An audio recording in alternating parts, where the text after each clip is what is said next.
शिवपुर गांव में रामस्वरूप नाम का एक अमीर जमींदार रहता था। वह बहुत साधारण जीवन जीता था और उसका बेटा मधु भी उसके जैसा ही सादा रहता था। हालांकि रामस्वरूप बहुत धनवान था, लेकिन उसका बेटा अनपढ़ था। यही कारण था कि रामस्वरूप हमेशा चिंतित रहता था। एक दिन रामस्वरूप ने मधुकर से कहा, बेटा, तुम धर्मपाल के पास जाओ और उससे इस महीने का पूरा हिसाब लेकर आओ। मधुकर ने झिझकते हुए कहा, नहीं पिताजी, मैं नहीं जाऊंगा। जब भी मैं वहां जाता हूं, गांव के लोग मेरा मजाक उड़ाते हैं और मुझे अनपढ़ कहकर चिढ़ाते हैं। रामस्वरूप ने समझाया, बेटा, अगर तुम ऐसे ही डरते रहोगे तो कल को मैं नहीं रहूंगा, तब तुम यह कारोबार कैसे संभालोगे? लेकिन मधुकर ने गुस्से में वहां से चले जाने का फैसला किया। रामस्वरूप अपने बेटे की परेशानी को समझता था, लेकिन वह चाहता था कि उसका बेटा हिम्मत जुटाए और लोगों का सामना करे। रामस्वरूप अपने बेटे की चिंता में डूबा था। तभी उसका दोस्त रघुनाथ वहां आया और पूछा, अरे भाई, क्यों इतने परेशान दिख रहे हो? रामस्वरूप ने जवाब दिया, मेरे बेटे को गांव वाले अनपढ़ कहकर चिढ़ाते हैं, इसलिए वह लोगों के सामने जाने से डरता है। रघुनाथ ने एक सुझाव दिया, शिवपुर के पास वाले गांव में एक गरीब आदमी है जिसकी बेटी बहुत समझदार है। तुम अपने बेटे की शादी उससे कर दो, शायद वह उसे संभाल ले। रामस्वरूप को यह सुझाव पसंद आया और वह तुरंत शादी की बात पक्की करने चला गया। कुछ दिनों बाद मधुकर की शादी सुशीला से हो गई। सुशीला बहुत चतुर और समझदार थी। शादी के बाद रामस्वरूप ने सुशीला से कहा, बेटी, तुम अब इस घर की बहू ही नहीं बल्कि बेटी भी हो। मुझे उम्मीद है कि तुम मेरे बेटे को संभालोगी। सुशीला बोली, पिताजी, आप चिंता मत करें, मैं उनकी अच्छी देखभाल करूंगी। लेकिन एक बात समझ नहीं आ रही, वो मुझसे ठीक से बात क्यों नहीं करते? रामस्वरूप हंसते हुए बोला, बेटी, वह बहुत शर्मीला है और उसे लोगों से बात करने की आदत नहीं है, लेकिन उसे खाने में दाल, रोटी, चावल और आलू बहुत पसंद है। उस दिन सुशीला ने मधुकर के लिए खास उसका पसंदीदा खाना बनाया। जब उसने खाने के लिए परोसा तो मधुकर खुश हो गया और बोला, अरे, ये तो मेरा मनपसंद खाना है, तुम्हें कैसे पता? सुशीला मुस्कुराई और बोली, पिताजी ने बताया था। धीरे धीरे दोनों के बीच बातचीत शुरू हो गई और मधुकर सुशीला से घुलने मिलने लगा। कुछ समय बाद रामस्वरूप का देहांत हो गया। मधुकर बहुत दुखी था और खुद को अकेला महसूस करने लगा। सुशीला ने उसे समझाया, अब तुम्हें यह कारोबार संभालना होगा। पिताजी के जाने के बाद तुम ही मालिक हो। मधुकर हिचकिचाते हुए बोला, मुझसे ये नहीं होगा, गांव वाले मुझे अनपढ़ कहकर मजाक उड़ाएंगे। सुशीला ने हिम्मत बढ़ाते हुए कहा, अगर तुमने हिम्मत नहीं जुटाई तो ये लोग तुम्हारा फायदा उठाएंगे। तुम्हें अपने पिता की तरह बनना होगा। इसी बीच रामस्वरूप का पुराना नौकर धर्मपाल मधुकर के पास आया और बोला, मालिक, आप अनपढ़ हैं, ये हिसाब किताब बहुत मुश्किल है। बेहतर होगा कि ये काम मुझे ही सौंप दें। सुशीला को धर्मपाल पर शक हो गया और उसने उसे काम से हटा दिया। कुछ दिन बाद धर्मपाल गांव के कुछ लोगों को लेकर आया और बोला, ये लोग कर्ज लेने आए हैं, बिना ब्याज के पैसे दीजिए, जैसे आपके पिता दिया करते थे। मधुकर को लगा कि यह सही है, लेकिन सुशीला ने तुरंत बीच में आकर कहा, अगर तुम्हें पैसे चाहिए तो कुछ गिरवी रखना होगा। गांव वाले चौंक गए और बोले, धर्मपाल तो कह रहा था कि हमें फ्री में पैसे मिलेंगे। अब सबको समझ आ गया कि धर्मपाल उन्हें धोखा दे रहा था। मधुकर गुस्से में बोला, धर्मपाल, तुमने हमें धोखा देने की कोशिश की। अब यहाँ से निकल जाओ और दोबारा मत आना। धर्मपाल को जमींदारी से निकाल दिया गया और मधुकर ने पहली बार खुद अपने फैसले लिए। धीरे धीरे सुशीला ने मधुकर को समझदारी से काम करना सिखाया। अब मधुकर गांव वालों के सामने जाने से नहीं डरता था। एक दिन गांव के लोग खुद मधुकर के पास आए और बोले, अब हमें एहसास हुआ कि पढ़ाई से ज्यादा बुद्धिमानी जरूरी होती है। आप सच में एक अच्छे इंसान हैं। मधुकर ने सुशीला की ओर देखा और मुस्कुराया और बोला, यह सब मेरी चतुर पत्नी की वजह से हुआ है। इस तरह सुशीला की समझदारी ने एक अनपढ़ को आत्मविश्वासी बना दिया और दोनों खुशी खुशी अपना जीवन बिताने लगे।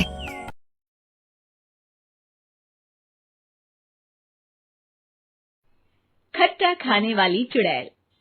रात को अचानक राधिका मौसी को किचन से कुछ गिरने की आवाज आई। उन्होंने बाहर निकल के देखा तो किचन में उन्हें कोई सफेद साड़ी में दिखा।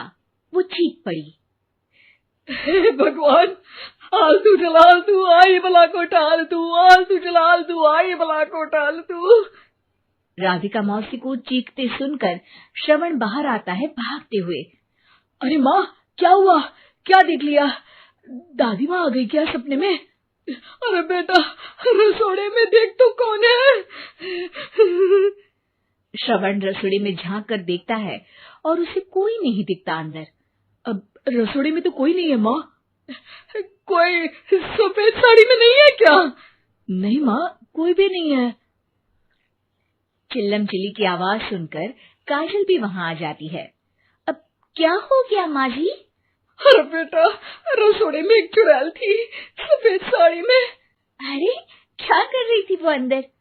अरे बताया नहीं, कल आएगी ना तो पूछ लूंगी। चुड़ैल जी, आपका क्या प्लान है? माँ जी, रात बहुत हो गई है, आपने कोई बुरा सपना देखा होगा, चलिए सो जाइए। राधिका मौसी सोने तो चली जाती है, पर उनको रात भर नींद ही नहीं आती। वो कुछ भी उलझुल बातें सोचने लगती है। कहीं चुड़ैल की वजह से तो घर में टेंशन नहीं हो रहा, कहीं उसी की वजह से तो वो दादी नहीं बन पा रही। सुबह जब राधिका मौसी रसोड़े में छानबीन करती है तो पाती है कि नींबू का अचार गायब है। चुड़ैल नींबू का अचार ले गई, मुझे तो ठीक नहीं लग रहा कुछ। चुड़ैल को भी पता है कि जिंदगी का असली मजा तो खट्टे में ही है। राधिका मौसी झट से श्रवण को फोन कर देती है। बेटा, मुझे समस्या समझ में आ गई है, हमें एक तांत्रिक की जरूरत है। अरे क्या बोल रही हो माँ, तांत्रिक की क्या जरूरत है? आप पूजा पाठ तो कर ही रही हो ना। आलतू जलालतू मंत्र सारे फालतू जैसे कुछ मंत्र पढ़ो, चली जाएगी अपने आप चुड़ैल। अरे नहीं बेटा, कभी चुड़ैल को कम नहीं समझते। अरे तुझे पता भी नहीं चलेगा कि कभी वो छल करके काजल की जगह घर की बहू खुद बन जाएगी। क्या माँ, कुछ भी बोल रही हो? कहाँ काजल और कहाँ चुड़ैल? वैसे एक बात बताओ, काजल को अगर गाने के लिए बोल देना तो चुड़ैल काजल की आवाज सुनकर घर तो क्या, धरती लोग छोड़कर चली जाएगी। तुम ना पढ़े लिखे बच्चे हर चीज को मजाक समझते हो। तुम रहने दो, मैं खुद ही तांत्रिक को बुला लेती हूँ। अच्छा सुन, शाम को इमली लेके आना। क्या है कि चटनी खाए बहुत दिन हो गए है ना? नहीं माँ, इमली तांत्रिक से ही मंगवा लो ना, आटा वगैरह भी उसी से पिसवा लेना। देखो मुझे काम करना है। श्रवण रात को कई तरह की सब्जियों के साथ माँ के कहने पे चटनी के लिए इमली भी ले आया था, लेकिन राधिका मौसी के दिमाग में अलग ही फिल्म चल रही थी।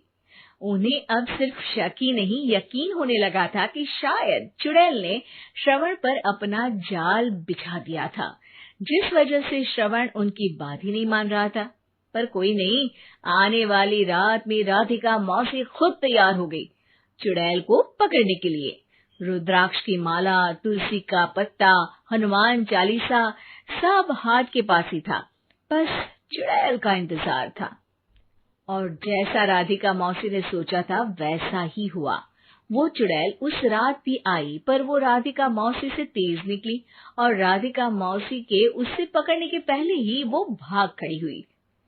जरूर बहू पे साया है उस चुड़ैल का, तभी तो श्रवण के कमरे में गई है। और अगली सुबह राधिका मौसी पिछली रात हुए हमले में किन चीजों का नुकसान हुआ उसका हिसाब लगा रही थी।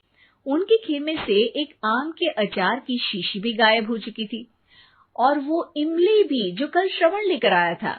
राधिका मौसी इस बारे में सोच ही रही थी कि श्रवण जल्दी से रसोड़े में आकर दवाइयों की पोटली ढूंढने लगता है। अरे बेटा, क्या हो गया? अब माँ, वो काजल की तबीयत खराब है, बहुत घबराहट हो रही है उसे। हे भगवान, मैंने पहले ही कहा था कि तांत्रिक को बुला लेते हैं, पर नहीं। अब देखो, उस चुड़ैल ने काजल को अपने वश में करना शुरू भी कर दिया है। हालांकि श्रवण भूतों में विश्वास लगाती हुई उसके कमरे में जाती है। सुरभि, क्या हुआ? अभी तक सो रही हो तुम? क्या हो गया? माँ जी, मुझे बहुत तेज बुखार आ रहा है अच्छा ठीक है, ऋतिक को बुलाती हूँ। माँ जी मुझे बुखार आ रहा है और आप हंस रही हैं। अरे नहीं बहू, मैं कहाँ हंस रही हूँ। वो तो मेरी हंसी रोक ही नहीं रही है। माँ जी जब आपकी तबीयत खराब होती है तो मैं आपका कितना ख्याल रखती हूँ और आप मुझ पर हंस रही हो। चले जाओ आप यहाँ से। बहू सुन तो सही। नहीं माँ जी आप जाओ यहाँ से। अब तो आपके बेटे ही आपसे बात करेंगे और मैं पापा जी को भी बताऊंगी कि आजकल आप क्या कर रही हैं। जब ऋतिक घर आया तो सुरभि ने उसे सारी बात बताई। मुझे तुम्हारी बात पर विश्वास नहीं हो रहा। माँ तो तुमसे बहुत प्यार करती है, फिर वो तुम्हारा और तुम्हारे घर वालों का मजाक क्यों उड़ाएंगी? खैर अभी छोड़ो इस बात को, अभी तो तुम मेरे साथ चलो, तुम्हारी दवाई ले आते हैं। कुछ दिन में सुरभि ठीक हो गई। एक दिन ऋतिक को पता चला कि उसके मौसी के बेटे राहुल की तबीयत बहुत खराब है, तो वो अपनी माँ और पत्नी को लेकर हॉस्पिटल पहुंचा। मौसी जी कैसे हैं राहुल भैया? बेटी, इतने दिन हो गए मेरे राहुल को बीमार हुए, लेकिन उसकी तबीयत में कोई सुधार नहीं आ रहा। अरे छोटी, हुआ क्या है राहुल बेटे को? कुछ बता तो सही। माँ आप हंस क्यों रही हो? कहाँ हंस रही हूँ बेटा? मैं तो अपनी बहन के बेटे के लिए परेशान हूँ। माँ ये क्या तरीका है? रहने दे बेटा, ये तो मैंने सुना था कि मुसीबत में साया भी साथ छोड़कर चला जाता है। आज मैंने देख भी लिया। अरे नहीं बहन, मैंने ऋतिक और राहुल में ना कभी कोई फर्क नहीं किया। फर्क तो दिख रहा है कुसुम दीदी। अगर आपके बेटे की तबीयत खराब होती तो आप ऐसे हंसती क्या? ऋतिक बेटा ले जा अपनी माँ को यहाँ से। ऋतिक बहुत गुस्से में अपनी माँ से बात करने लगा, लेकिन कुसुम तो सिर्फ हंसे ही जा रही थी। ऋतिक ने अपने पापा को फोन करके बुलाया और उन्हें सारी बात बता दी। बेटा तेरी माँ तो अपने घर वालों से बहुत प्यार करती है और वो बहुत समझदार है। वो ऐसी हरकत कभी नहीं कर सकती। जरूर कोई ना कोई बात है। कल मैं उसे डॉक्टर के पास ले जाऊंगा। शाम को खाना खाने के बाद सुरभि कुसुम को दवाई देने के लिए गई तो उसने देखा कि दवाई की वो बोतल तो बिल्कुल खाली थी जो सुरेश गलती से ले आया था। सुरभि ने वो बोतल सबको दिखाई। अरे ये दवाई तो गलती से आ गई थी और मुझे तो पता भी नहीं कि ये किस मर्ज की दवाई है। कुसुम, क्या तुमने ये दवाई पी थी? हाँ जी, एक दिन जब बहू काम में लगी थी ना तो मैंने ये दवाई पी कर देखी थी। मुझे दवाई बहुत स्वादिष्ट लगी तो मैंने सारी पी ली। माँ आपको दवाई स्वादिष्ट लगी? अरे आप भी बच्चों जैसी बात करती हो। ऐसे कोई भी दवाई नहीं पीनी चाहिए, इससे कोई बड़ा नुकसान भी हो सकता है। मैं अभी डॉक्टर से पूछ कर आता हूँ। ऋतिक डॉक्टर के पास गया और कुछ देर में वापस घर आकर सबको बताया। माँ ने जो ये दवाई खाई है ना, ये हंसने वाली दवाई है और माँ ने एक साथ बहुत मात्रा में दवाई खाई है तो इसका असर थोड़े समय तक तो रहेगा। उसके बाद माँ बिल्कुल ठीक हो जाएगी। अच्छा हुआ जो तू डॉक्टर से पूछ कर आया, नहीं तो हंसते हंसते मेरा पेट ही दुख गया है। तुम जब तक पूरी तरह ठीक नहीं हो जाती घर पर ही रहना और घर पर कोई मेहमान आए तो उससे बात मत करना। आप ठीक कह रहे हो, मैं ऐसा ही करूंगी। अब मैं बिल्कुल हंसूंगी। कुसुम की बात सुनकर सभी हंस पड़े।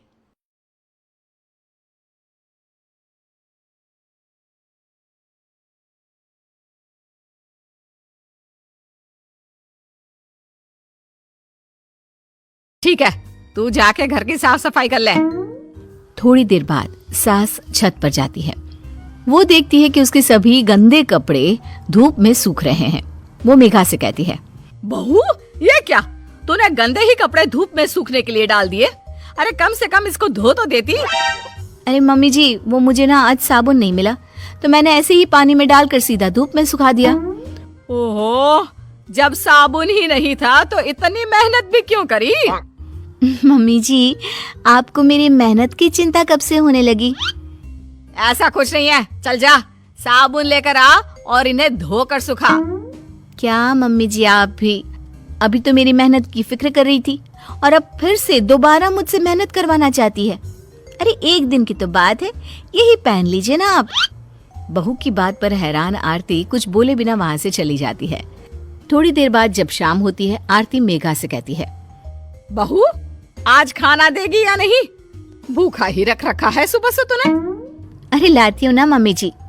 आरती को मेघा खाना देती है और जैसे ही आरती खाने का पहला निवाला अपने मुंह में डालती है, वैसे ही उसका मुंह जलने लगता है और गुस्से से तमतमाकर वो मेघा से कहती है, मेघा तुम पागल हो चुकी हो क्या? तुम सब भूल गई हो? अरे पहले कितना अच्छा बनाती थी सब, लेकिन अब तो सब कुछ सत्यानाश कर दिया है। क्यों मम्मी जी, अब मैंने क्या कर दिया? ये खाना देख रही है, इतना तेज नमक और लाल मिर्च तो तूने इतनी भरी हुई है कि मेरा मुंह जल रहा है इसे खाकर। अरे मम्मी जी, आपको ही तो थोड़ा तेज नमक और मसाले वाला खाना चाहिए था ना। कल मैंने ठीक बनाया था तो आपको अच्छा नहीं लगा, इसलिए आज मैंने थोड़ा सा नमक डाल दिया है और लाल मिर्च थोड़ी तेज कर दी। देखिए मैं भी तो खाना खा रही हूँ आपके साथ बैठकर, मुझे तो कुछ गलत नहीं लग रहा। ये सब देखकर आरती अब बहू की प्लेट से एक निवाला खाती है तो उसका खाना बिल्कुल ठीक होता है। अब वो अपनी बहू की चतुराई समझ जाती है। तो ये सब तो मुझे परेशान करने के लिए कर रही थी, हैं?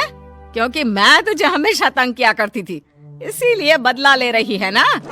अरे नहीं नहीं मम्मी जी, मैं तो बस आपके मुंह से सच्चाई निकलवाना चाहती थी कि आपकी बहू अच्छी है, बस आपको ही उसके काम में नुक्स निकाल कर तंग करने की आदत है।